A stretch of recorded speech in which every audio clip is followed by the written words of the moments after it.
শত্রুকে শত্রুতা দিয়ে কখনো মেটানো সম্ভব নয়। শত্রুতাকে একটা জিনিসই শান্ত করে দিতে পারে, সেটা হলো মিত্রতা। এতটাও নিচে নেমে যাবেন না যেখান থেকে ঈশ্বর আপনার আওয়াজ শুনতে না পায়, আর এতটাও উপরে উঠে যাবেন না যেখানে আপনি ঈশ্বরের আওয়াজ শুনতে না পান। বন্ধুরা, এই দুটি অসাধারণ প্রসঙ্গকে কেন্দ্র করে আজকে আমি আপনাদের দুটি সুন্দর গল্প শোনাবো।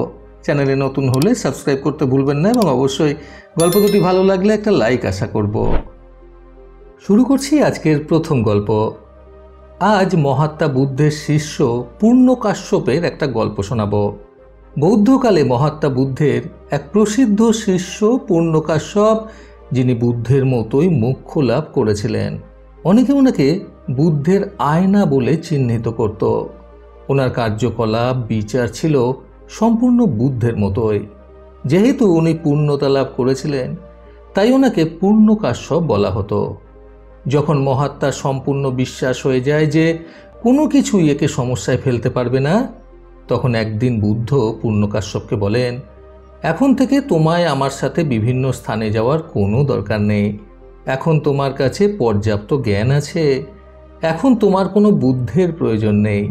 এখন থেকে তুমি গ্রামে গ্রামে, নগরে নগরে যা কিছু আমার থেকে শিখেছ, সেগুলো মানুষের মধ্যে ছড়িয়ে দাও। এখন থেকে এটাই তোমার কাজ। তুমি যা পেয়েছো তা মানুষকে জাগ্রত করার কাজে ব্যবহার করো। পূর্ণকাশ্যপ বলেন, কিন্তু প্রভু, কোন দিকে যাব? আপনি ইশারা তো করুন যে কোথায় যেতে হবে। বুদ্ধ বলেন, এখন থেকে দিশা স্থান তোমাকেই নির্ধারণ করতে হবে। তুমি নিজেই এত বুদ্ধিমান যে তোমাকে এইসব বলারও কোনো দরকার নেই। এখন থেকে তুমি নিজের মার্গ নিজেই চিনতে পারবে। শিষ্য বলেন, ঠিক আছে প্রভু, তাহলে আমি আমার মার্গ বুঝে নিয়েছি। বিহারে সুখা নামের একটি গ্রাম আছে, আমি ওইখানেতেই যাব। বুদ্ধ বলেন, আর একবার ভালোভাবে ভেবে নাও। ওখানে গিয়ে তুমি অনেক বড় সমস্যায় পড়তে পারো। ওখানে সবাই দুর্জন, দুষ্ট এবং জঙ্গলি প্রকৃতির। ওরা এখনো পর্যন্ত কোনো সন্ন্যাসীকে দেখেনি। তোমার ওখানে কাটানো খুব কঠিন হয়ে যাবে। অন্যদের কষ্ট দিয়ে ওরা খুব আনন্দ পায়। এই জন্য তুমি ওখানে যেও না। শিষ্য বলেন, এই জন্যই তো আমার ওখানে যাওয়া প্রয়োজন প্রভু। কাউকে না কাউকে তো ওদের ভালো পথে পরিচালনা করার জন্য এগিয়ে আসতে হবে। আজ না হোক কাল কেউ না কেউ তো যাবেই ওদের ঠিক করতে। এইরকম একটা খারাপ জীবনযাপন কতদিনই বা ওরা করবে। ওদের আমার প্রয়োজন প্রভু। আপনি আমাকে ওখানে যাওয়ার অনুমতি দিন। বুদ্ধ বলেন, আর একবার ভেবে নাও। হতে পারে মাঝপথেই তোমায় ফিরে আসতে হলো, আর তোমার উদ্দেশ্যই পূর্ণ হলো না। পূর্ণকাশ্যপ বলেন, যা ভাবার ছিল ভেবে নিয়েছি প্রভু। এবার তো শুধু আপনার অনুমতির প্রয়োজন। বুদ্ধ বলেন, ঠিক আছে, তাহলে তুমি যাও, কিন্তু যাওয়ার পূর্বে আমার প্রশ্নের উত্তর দিয়ে যাও। আচ্ছা, যদি ওখানকার মানুষরা তোমায় গালি দেয়, তোমার অপমান করে, তাহলে তুমি কি করবে?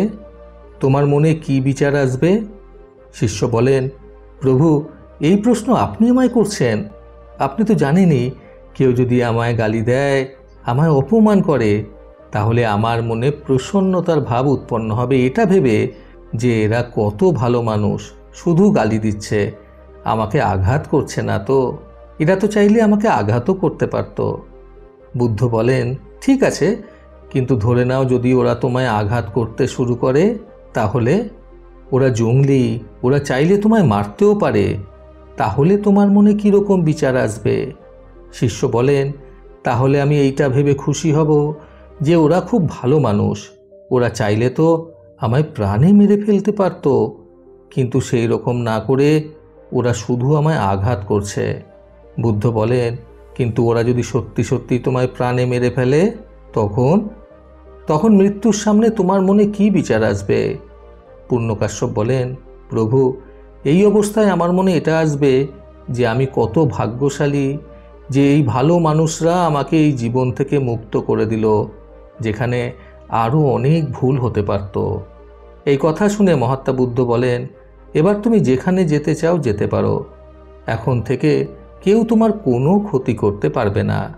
তোমায় কেউ গালি দিতে পারবে না, অপমান করতে পারবে না। আঘাত করতে পারবে না, প্রাণে মেরে ফেলতে পারবে না। এমন নয় যে কেউ তোমায় আঘাত করবে না, অপমান করবে না। হতে পারে কেউ তোমায় প্রাণেও মেরে দিল, কিন্তু এখন কেউ তোমার শরীরকেই মারতে পারবে, তোমার বাইরের শরীরকেই গালি দিতে পারবে, অপমান করতে পারবে। কেউ এখন তোমার আত্মা মনের সাথে কিচ্ছু করতে পারবে না।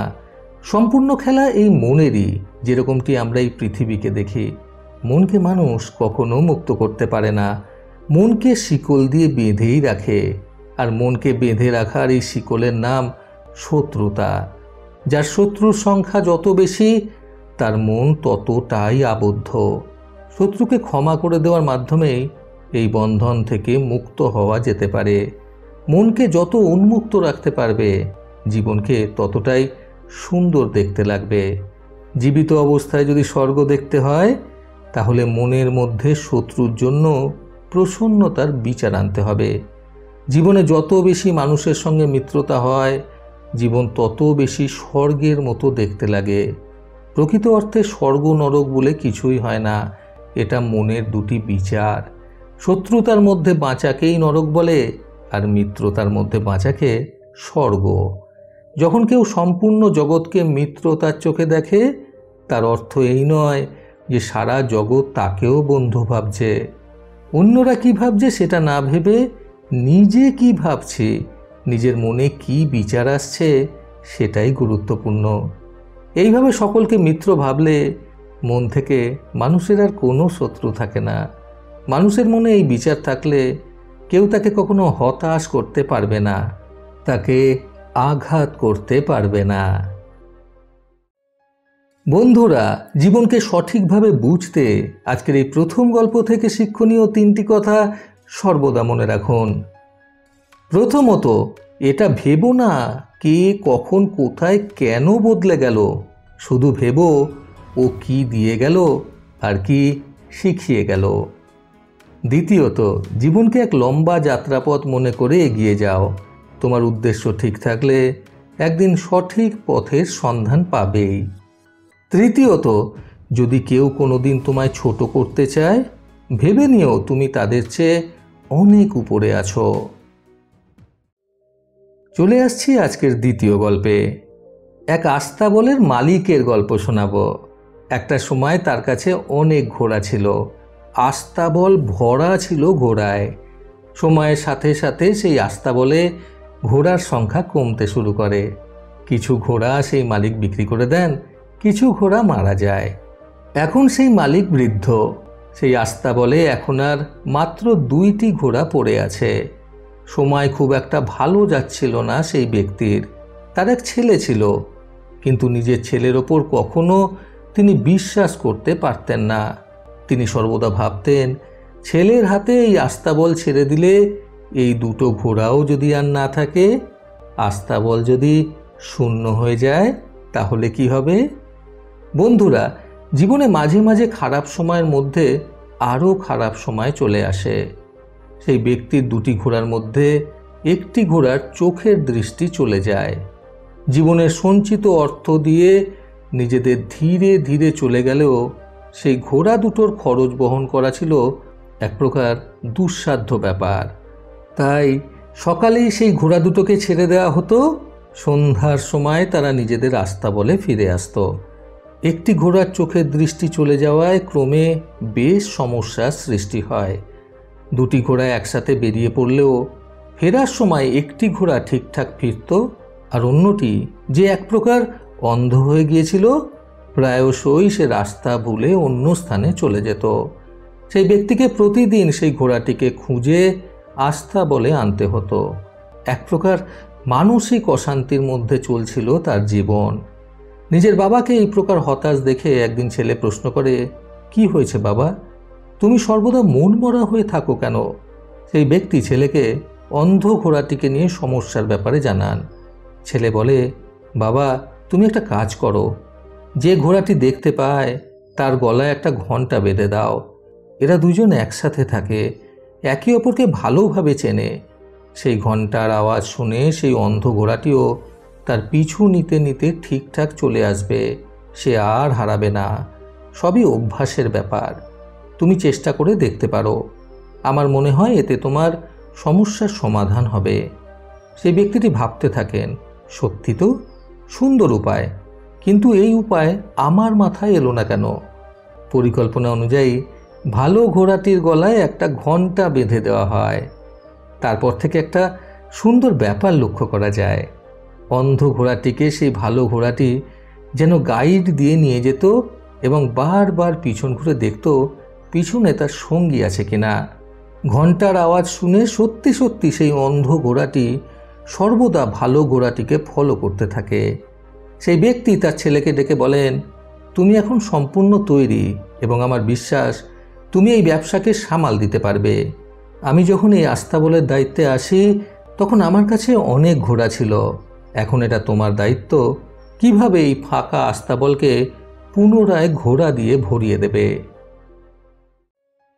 বন্ধুরা, নিজের কর্ম উন্নত করতে আজকের এই দ্বিতীয় গল্প থেকে শিক্ষণীয় 3টি কথা সর্বদা মনে রাখুন। প্রথমত, জ্ঞান দেওয়ার মানুষ তো এই জগতে অনেক আছে। পারলে অন্যের মুখে হাসি দিন, সকলকে নিজের করে নিন। দ্বিতীয়ত, যে ব্যক্তি অন্যকে সুখী করে তার জীবনে সুখের জন্য ঈশ্বরের কাছে প্রার্থনা করার প্রয়োজন পড়ে না, কারণ ঈশ্বর নিজে থেকেই তার জীবন সুখ স্বাচ্ছন্দ্যে ভরিয়ে দেয়। তৃতীয়ত, আপনার কর্মই আপনার পরিচয়। কর্মের মাধ্যমে বুঝিয়ে দিন ঈশ্বর আপনাকে কেন এই পৃথিবীতে পাঠিয়েছেন। কাউকে অনুসরণ করতে নয়, আপনার দ্বারা কাউকে অনুসরণ করাতে। প্রতিবারের মতো আবারও বলবো, এই পৃথিবী তাদেরকেই সম্মান দেয় যারা ইউনিক কিছু করার ক্ষমতা রাখে। সকলের সুস্থ এবং সুন্দর জীবন কামনায় প্রকৃত জীবন থেকে আমি সন্তু চক্রবর্তী আবার আসবো আগামীকাল নতুন সুন্দর শিক্ষণীয় একটি ছোট গল্পের সাথে। ভালো শুনুন, ভালো থাকুন। ধন্যবাদ।